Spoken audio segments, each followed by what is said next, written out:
Ya, assalamualaikum warahmatullahi wabarakatuh. Selamat siang, selamat bertemu kembali. Semoga kita selalu diberi kesehatan, dimudahkan segala urusan kita, dan diberikan kelancaran rezeki kita. Untuk kali ini saya akan membagikan sedikit tentang masalah regulator ya, regulator kiprok. Kalau bahasa Malangan ini namanya kiprok ya, kiprok, regulator itu sama ya. Jadi ini sudah saya siapkan untuk regulator baru ya, punya Yamaha yang ori. Terus ini juga punyanya Yamaha ya, merek merek Fukuyama ya. Yang ini merek Fukuyama. Merek Fukuyama termasuk barang yang bagus ya. Barangnya itu kalau biasa merek Fukuyama itu bagus ya. Jadi terlalu masalah setrum, merek Fukuyama itu masih tergolong yang agak mahal ya. Untuk ini ya, ini yang orisinil tapi bukan ori ya. Ini KW ya. Ya, ntar saya buka ya untuk kiproknya. Ini kan berawal dari kemarin itu ada orang memperbaiki motor ya. Katanya kiprok baru diganti, aki baru diganti, akinya itu rusak, kemudian tidak bisa mengisi. Nah, ini saya bikin tutorial supaya nanti teman-teman bisa tahu mengapa kok aki itu cepat rusak ya. Motor bakal gampang mogok ya. Kemarin itu untuk kiprok yang ini ya, ini baru ditaruh di motor Bit Karbu ya. Nah ini setelah saya cek, saya buka ya, ternyata kiproknya atau regulatornya ini bukan ori ya. Ini KW. KW itu termasuk golongan yang biasa, tapi termasuk dibungkus dengan bungkus yang ori kayak gini ya. Bungkus yang ori kayak gini. Nah, bagaimana cara untuk mengetahuinya? Untuk cara mengetahuinya itu kalau nggak dipasang di motor atau di sepeda itu nggak bisa ya. Misalkan ya di dipasang di motor ya, di sepeda. Kalau untuk yang biasa ini ya, kalau yang biasa kayak gini ya, ini kan KW ya, mirip orsinil maksudnya itu. Nah ini biasanya itu kalau keluarnya arus menuju ke aki itu berlebihan ya. Seharusnya 13, 14, kadang-kadang mencapai 15 ke atas. Itu untuk yang KW ya. Atau juga bisa kadang-kadang nggak bisa naik. Misalkan dipasang di sepeda motor itu ya. Itu cuma bisa 12, berapa sampai 13 ya. Itu untuk yang KW ya. Untuk yang KW.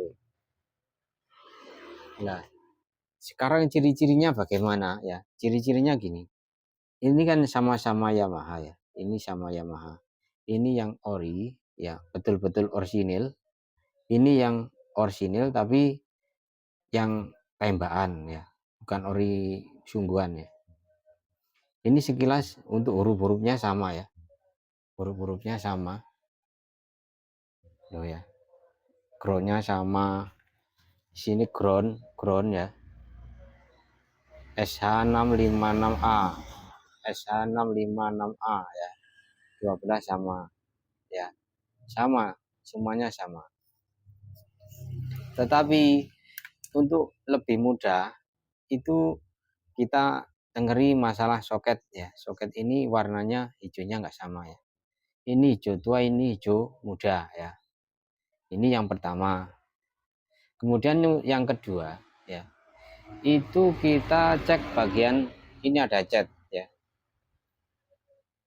Ada. Kalau orsinil ini kan bukan bawaan motor ya. Bukan bawaan motor. Jadi kalau baru seharusnya ada cat ya, ada cat bagian sini atau bagian sini atau bagian sini. Itu biasanya gitu untuk bagian ori ya. Nah, itu yang kedua ya.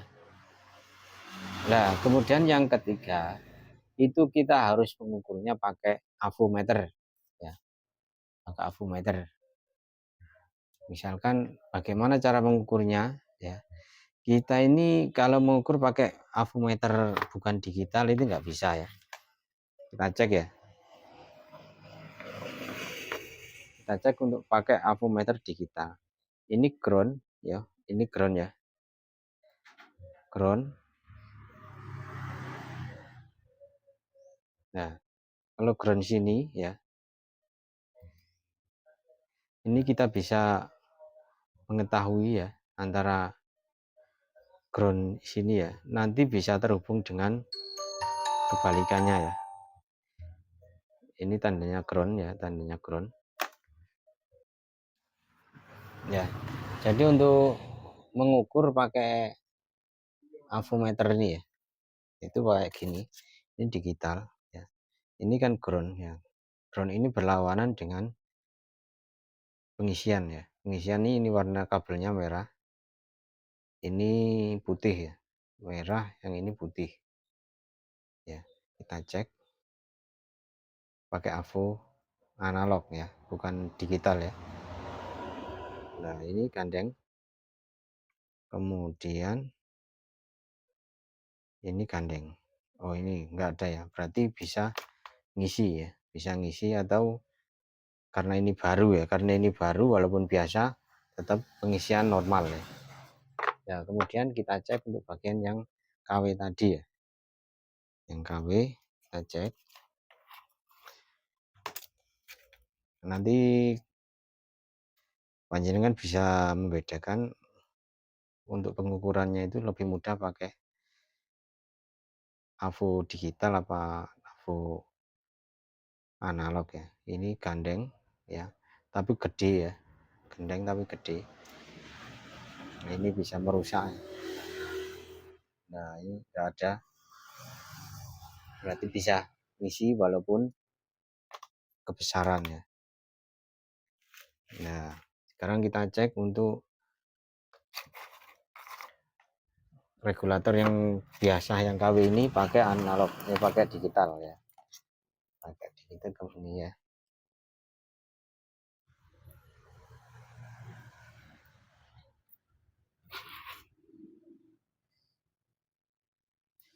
Ini masuknya warna kuning, warna putih. Kita gandeng ya, ada nilai 47 kilo ohm ya. Kemudian kita balik ya, kita balik dan nilai 30,1 kilo ohm ya. Nah, sekarang kita cek yang orisinil ya, yang baru belum pernah dipakai. Ini warna ini ya, warna nah ini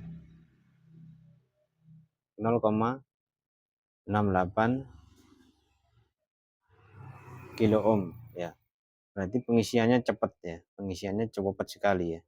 Kalau nilainya kilo ohmnya ini besar, berarti pengisiannya nanti cepat sekali ya.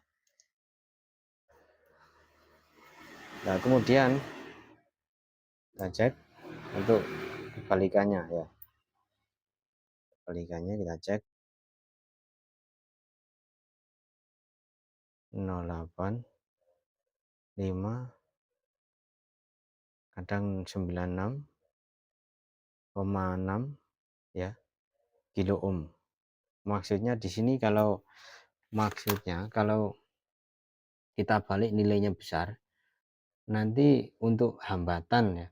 Misalkan aki itu ngisinya sudah penuh, akan langsung mendeteksi ya, kiprok ini langsung akan mendeteksi akan berhenti untuk pengisian ya. Tapi untuk kiprok yang ini, yang KW ini ya, ini enggak tentu ya. Karena kecil belum mengisi penuh sudah berhenti ya. Nah, itu yang menyebabkan aki itu cepat rusak. Kalau masalah bagian lampu yang ini biasa ini ya, ini awet karena masih normal ya, masih normal. Cara ngeceknya gini ya, ini bagian lampu, kita cek. Ini bagian lampu ya, ini bagian misalkan ini main ya, tentunya ini warna hitam leres putih ya, hitam leres putih ground atau main body. Nah ini yang ini warna kuning, kita cek gandeng ya, gandeng ya, gandeng.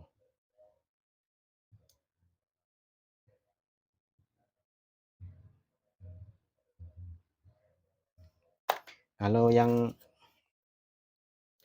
pin yang ini ya, yang 1, 2, 3, 4 ini tidak berhubung dengan ini ya.